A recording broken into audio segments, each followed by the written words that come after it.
Às vezes, para fazer, por exemplo, uma coisa eu preciso da B1, da B2, da B6, da B3, às vezes eu preciso de um conjuntinho delas ali para fazer um processo. Quando você vê que o quanto a gente precisa delas, aí você olha um prato verde, salada, e fala, obrigada, Senhor. E vamos falar de complexo B, que também são outros nutrientes assim maravilhosos, né? São vitaminas hidrossolúveis, então elas são solúveis em água, e por elas serem solúveis em água, né?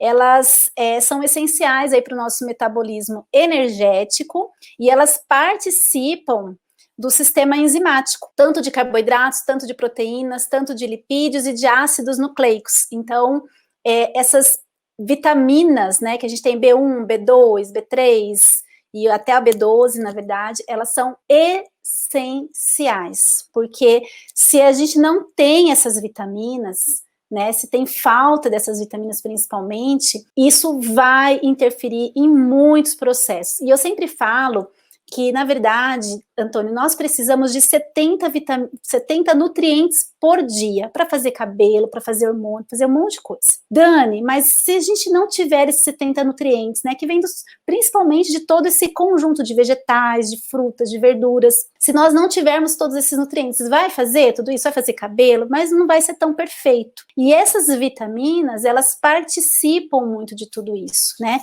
desse metabolismo. Então, entra o carboidrato, entra uma proteína, entra uma gordura, nós precisamos muito dessas vitaminas. Eu falo que eles são como se fossem os estagiários ali, né? Para ajudar nesse processo. Então, às vezes, para fazer, por exemplo, uma coisa eu preciso da B1, da B2, da B6, da B3. Às vezes eu preciso de um conjuntinho delas ali para fazer um processo. Então, isso é muito... Estudar bioquímica é maravilhoso. E quando você vê que o quanto a gente precisa delas, aí você olha um prato verde, salada, e fala, obrigada, Senhor. Né? Porque a gente sabe que o piscar de olhos, às vezes, é tão rápido e vai muitas dessas vitaminas nesses processos, né? Então, isso é muito importante a gente saber, e por elas serem solúveis em água, elas não são armazenadas no nosso organismo. Então, por isso também que é diferente de algumas vitaminas lipossolúveis, por exemplo, que a gente armazena, né? Por exemplo, a gente armazena a vitamina A, por exemplo, né? Mas essas não. Então, todos os dias a gente precisa consumir essas vitaminas, entende?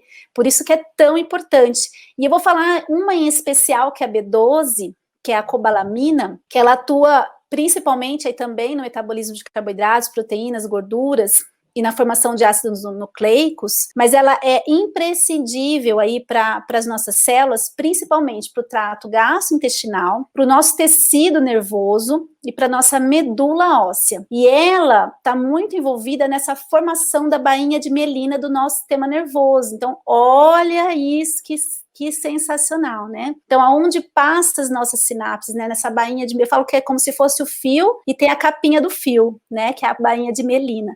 Então, ela está nessa formação da capinha do fio, dessa bainha de mielina. Então, imagina, né? Quando a gente pega um paciente com baixa B12, normalmente a gente tem na nossa anamnese, como que tá a memória, como que tá a cognição? Ah, é verdade, tô ruim, tô com dificuldade, tô com esquecimento. É assim, sabe? Por quê? Porque justamente, né, a gente tem, não só isso, tem outras coisas também que a gente tem que pensar, mas a B12, ela está muito associada nessa questão da cognição,